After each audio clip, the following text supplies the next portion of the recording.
राजा परीक्षित ने कलयुग को 5 स्थान रहने के लिए दिए। श्रीमद् भागवत पुराण के अनुसार एक बार राजा परीक्षित शिकार करने के लिए वन में गए। वहां परीक्षित की मुलाकात कलयुग से हुई। परीक्षित को देखकर कलयुग ने अपने रहने के लिए स्थान मांगा। परीक्षित ने कलयुग से कहा कि तुम पाप, झूठ, चोरी, छल और दरिद्रता के पास रहो। कलयुग ने रहने के लिए स्थान मांगा तो परीक्षित ने कलयुग को रहने के लिए 4 स्थान दे दिए: जुआ, शराब, परिस्थिगमन और हिंसा।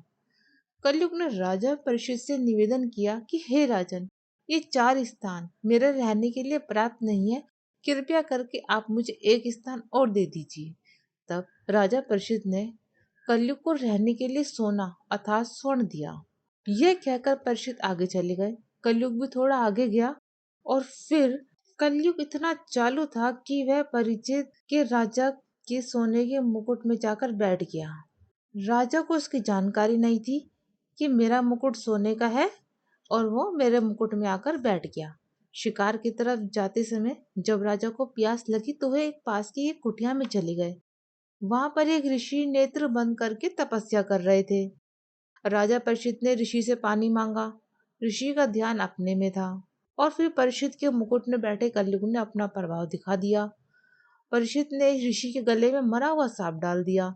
धरती पर किसी भी इंसान पर कलयुग का ये पहला प्रभाव था। इसी तरह कलयुग धीरे धीरे मौका देखकर अपना प्रभाव दिखाता रहता है। जैसे कोई शराब पीता है तो नशे में उससे गलत काम करवाता है, तभी एक शराबी व्यक्ति परिवार के जनों को शराब पीकर मारता पीटता है।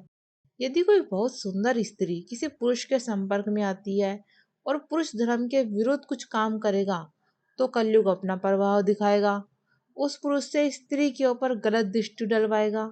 ऐसे धीरे धीरे धीरे धीरे करके कलयुग धरती पर अपने पैर फैला रहा है। यह लक्षण आज के समय में आप देख भी सकते हैं।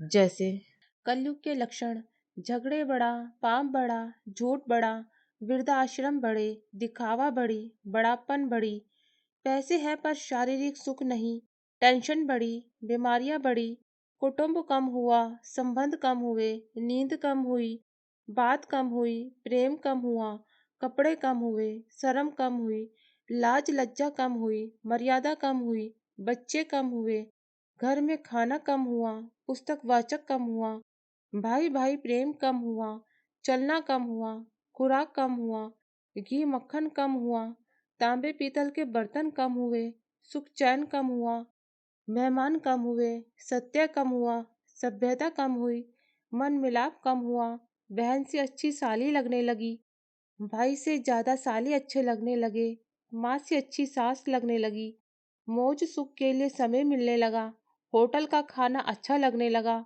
फिल्में घूमने का समय है, मील मिलाप का समय नहीं, बीमारियां बढ़ी, टेंशन बढ़ी, ईर्ष्या बढ़ा, छोटापन बढ़ा, छोटी सोच बढ़ी, लालच बढ़ी।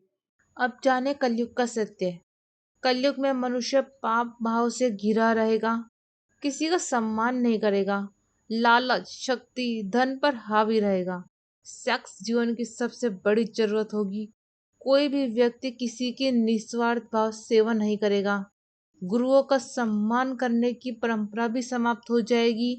ब्राह्मण बुद्धिमान नहीं रहेंगे, क्षत्रिय अपना साहस खो देंगे, वैश्य अपने व्यवसाय में ईमानदार नहीं रहेंगे।